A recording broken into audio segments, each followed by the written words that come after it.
Let's talk more sheafy stuff. Well, first off, I made a major error in last video in the definition I gave you. And I told you that a contravariant functor was, a map that went, a contravariant functor was a functor from a category C to D opposite, right? So I said, a contravariant functor from C to D is just a regular functor from C to D opposite. This is wrong. This is wrong. And at first glance, you might not think it's that big of a deal, but actually, a contravariant functor goes from C opposite to D. So the opposite's on the other side. Why does this matter? Why is this like such a big deal? So the thing is that in our example of say a sheaf, so I defined the most abstract definition of a presheaf. What it should be is that it's a functor from a category, any category, from the opposite category into the category of sets, right? Under the old definition, the wrong definition in orange, it would have been C to set up. And the reason we don't want this is because in the opposite category, you just like formally invert the arrows.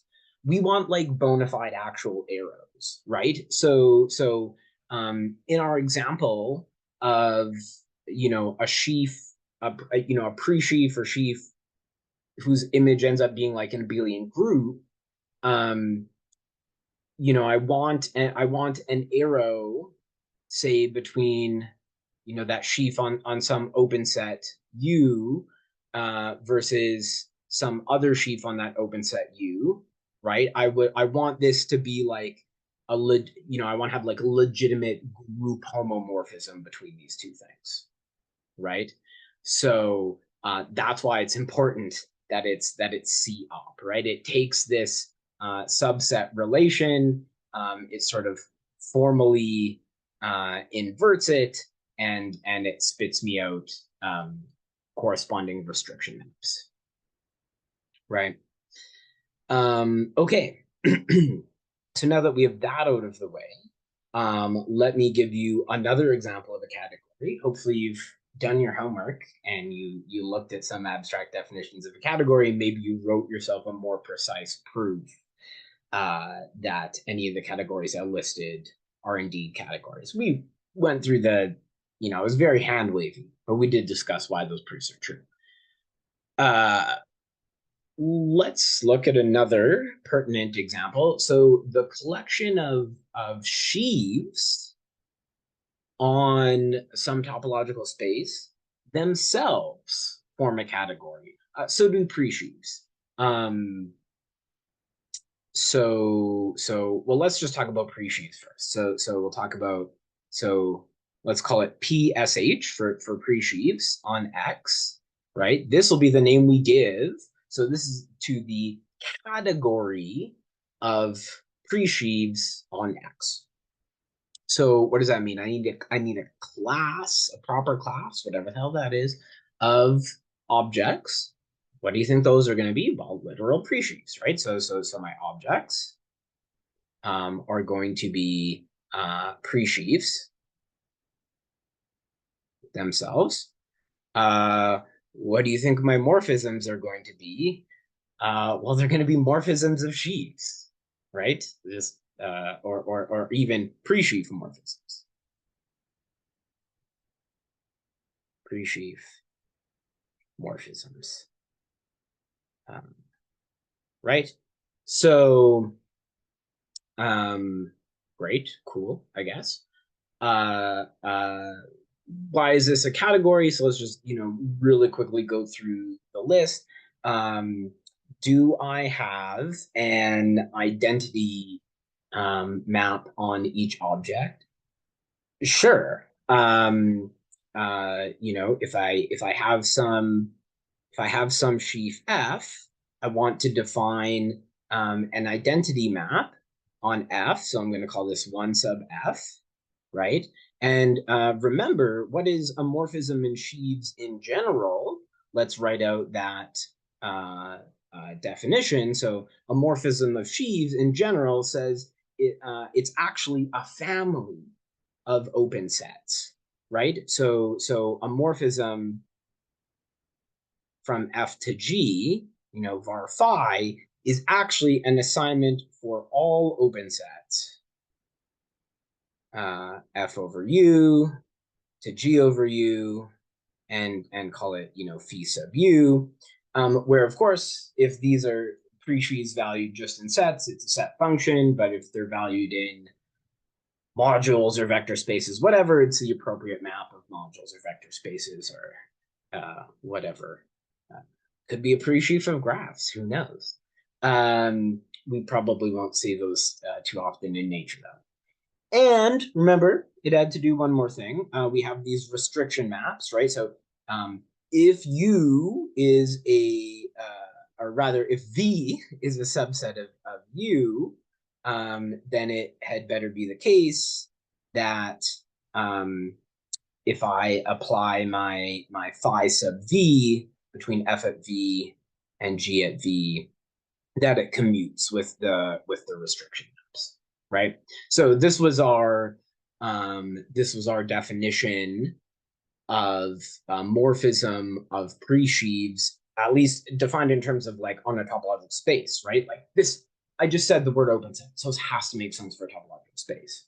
But we're not going to talk about it quite yet, almost. But remember, I did say that this definition, we have this definition of a presheaf as a functor. So what does it mean to have a morphism there? Because we don't have open sets in an arbitrary category. Okay, let's not get ahead of ourselves. Let's go back. Let's just convince ourselves, do I at least have this morphism from F to itself? Well, let's try and draw it, right? So that means I need to choose a map that goes from F of U to F of U. And I'm not cursing at you. And it needs to respect this restriction, whatever it ends up being, right?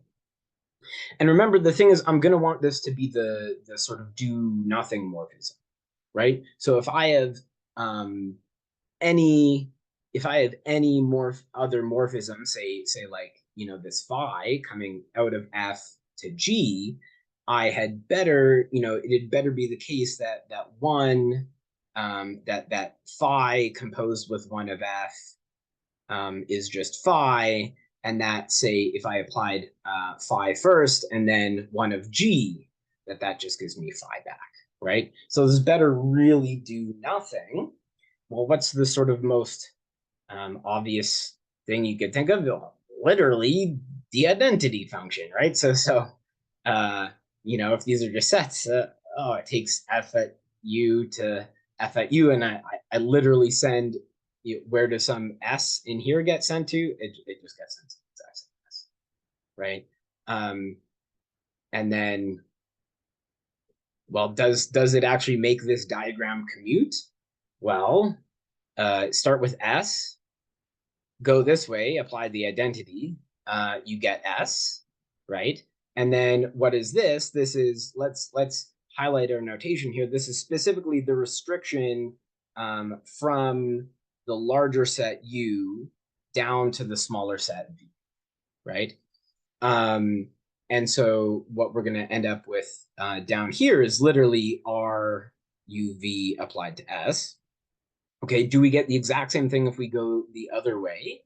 By the way, there's a way to do this without elements. Sorry, category theory purists. Maybe we'll talk about that later. Well, if I go down this way, right? Well, what is this map here? This is just the literal same restriction map, right? It's just the restriction I get from F over U to F over V again, right? So down here, I end up with R UV at S. And now what's this? This is just another identity map But you know, to be precise, I'll call this the identity map over U and the identity map over V. But yes, of course, this does just send this to the exact same thing. So the diagram commutes. I have a bona fide sheaf morphism. Well, pre-sheaf morphism, we define sheaf morphisms just to be pre-sheaf morphisms between sheaves, because sheaves are pre-sheaves. And there we have it, right? So now, you know, you should probably go and check that this is going to be true too for an arbitrary morphism. Of course it is. And last but not least, you should check that our pre-sheaves respect our morphisms. Well, that's baked into the composition of morphisms. That's baked into the definition of a pre-sheaf, right? In the on a topological space, right? I suppose the one thing we haven't checked is that morphisms of pre-sheaves are associative, right? So you'll need to check that if you have F to G to H, phi, psi to lambda, I don't know, what letter should I use here? I, you'll want to convince yourself that this is true in order to conclude that the category of pre-sheaves on some topological space is indeed a category unto itself, right?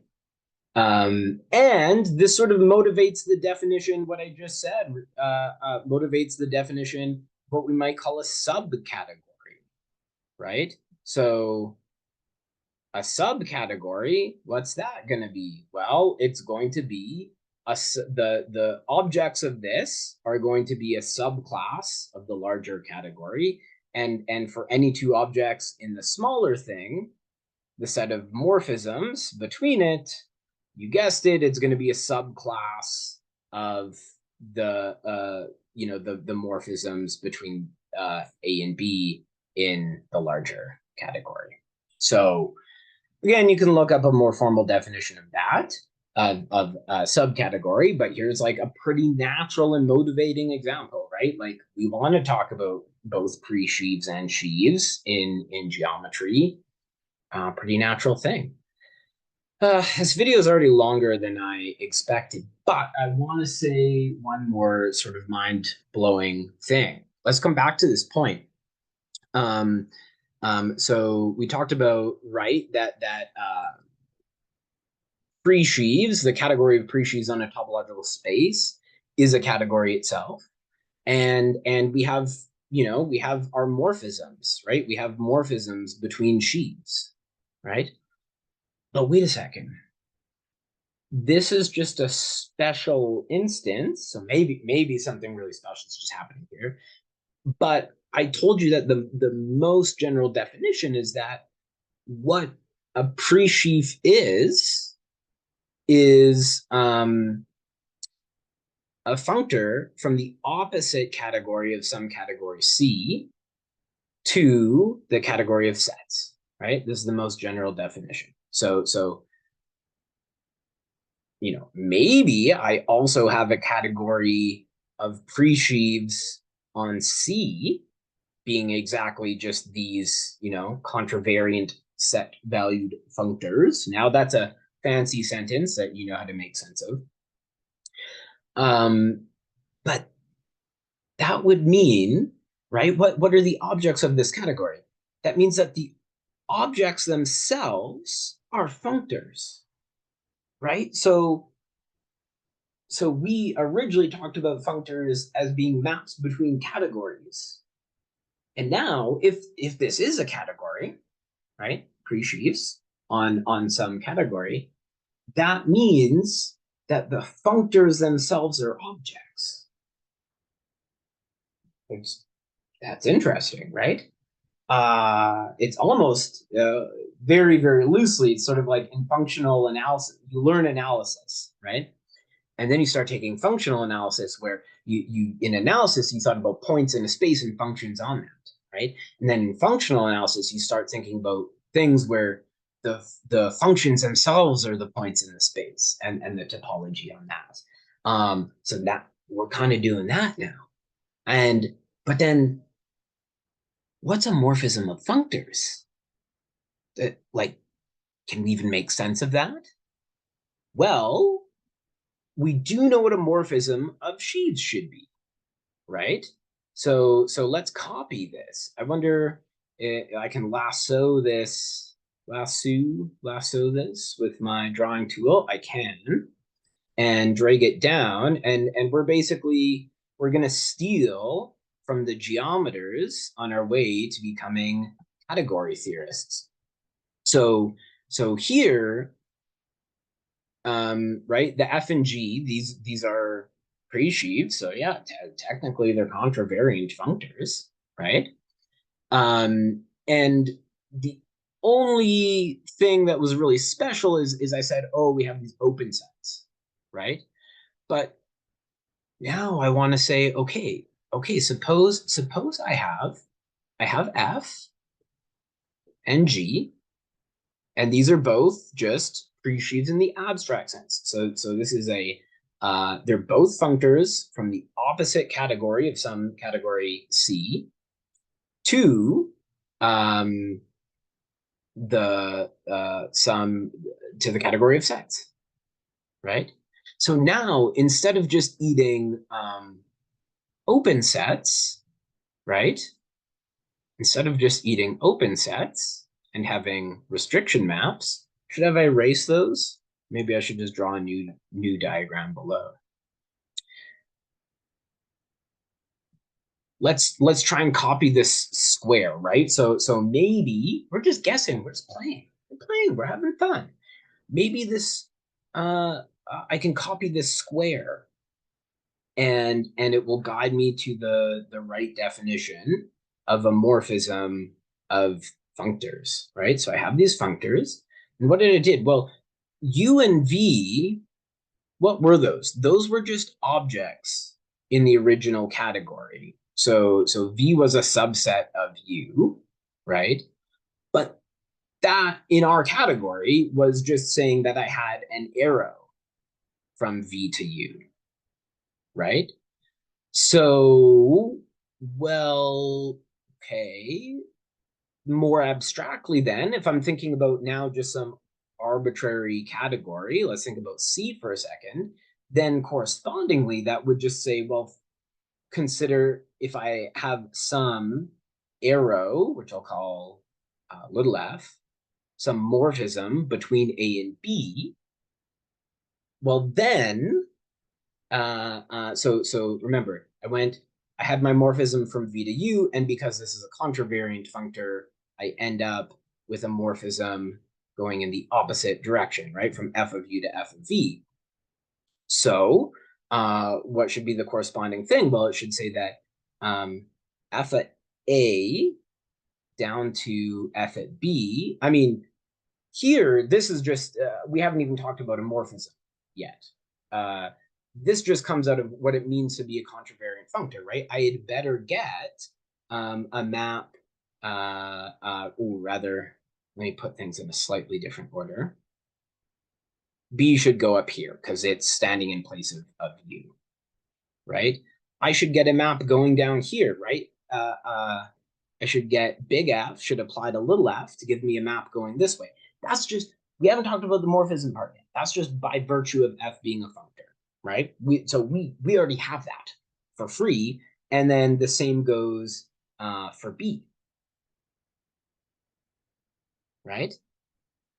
Sorry, for G, for the functor G, we get this G of F. We get a map going in the opposite direction. Great, right? So how do we fill in the rest of the diagram? Well, as you can see, I already have some arrow, right? Whatever a morphism of functors should be. So remember, this psi sub U depended on an open set U. So now psi is going to depend on an object B, because B is taking the place of U, right?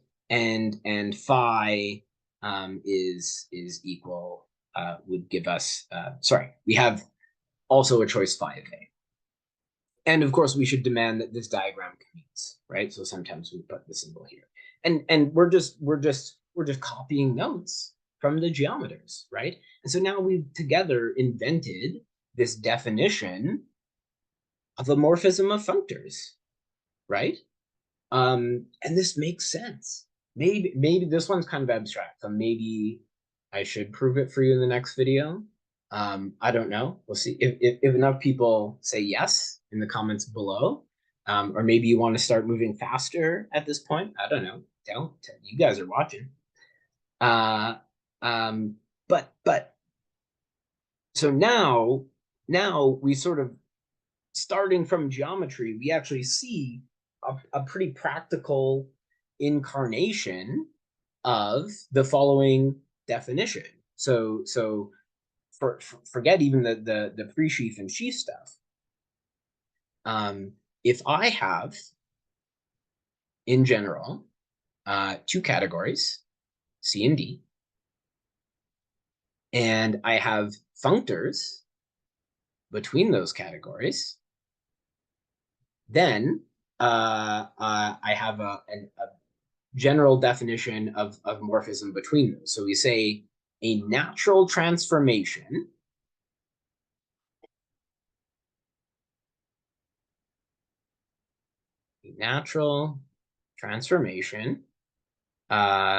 from F to G. I think maybe I'll use eta because I like it, and Tom Leinster uses it. So what is a morphism of two functors, or a natural transformation, which is a morphism of two functors, is a choice of morphism eta sub A that takes us from F at A to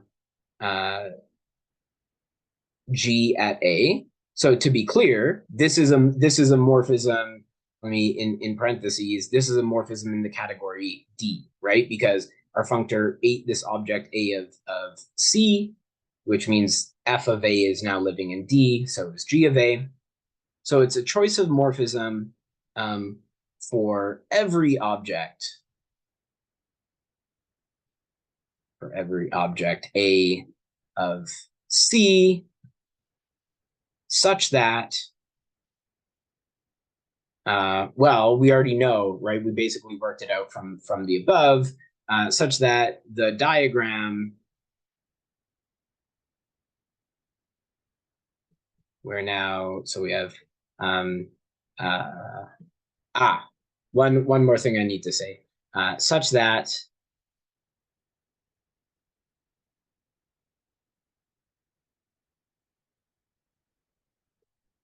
for every morphism, so I'll write it like this. I'll write little f in the morphisms, and sometimes we put this notation just to, here's my weird fancy C, ends up looking more like an E. So this is a morphism between A and B, which means it's happening in the category C. For every morphism, the diagram, and I think you can guess what word I'm about to say after I draw this picture. So again, because F is a functor, if I have or big fancy F is a functor, so because little f is a morphism from A to B, this means I get a morphism from F of A to F of B. Same thing. Oh, my camera tilted weirdly. Ghosts in my room are attacking me, telling me to stop doing math because it's getting late. I won't. And it's a choice, right? Oh, what have I done here? I wrote something foolish. Yeah, this is G at A. And I have this map eta between these. I have this map eta between here, such that this diagram can use. And there we go. Okay, so that's that. So now we went from doing geometry. Now we've defined this very abstract construction of this very abstract definition of what's called the natural transformation. But it came actually from some relatively practical purposes. Maybe you don't believe that right now because we've been getting more and more abstract, and I haven't applied results of sheaf theory to help us solve new problems yet. But we'll get there. We'll get there.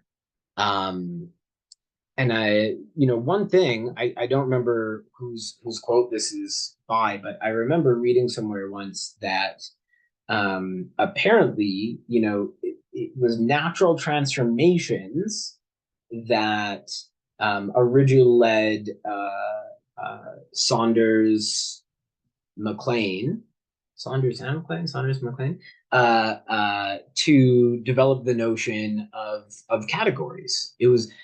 They had this idea in, I think they were maybe doing like algebraic topology or something. They had this idea of a natural transformation, and they didn't have the words for it yet, and so somehow they wanted to be able to articulate this thing they were thinking of that was ultimately today what we now call a natural transformation. And there's some other quotes too about mathematicians prove see connections between things. Really good mathematicians see analogies, and then great mathematicians see analogies between analogies, right? And what is a functor but an analogy between two categories?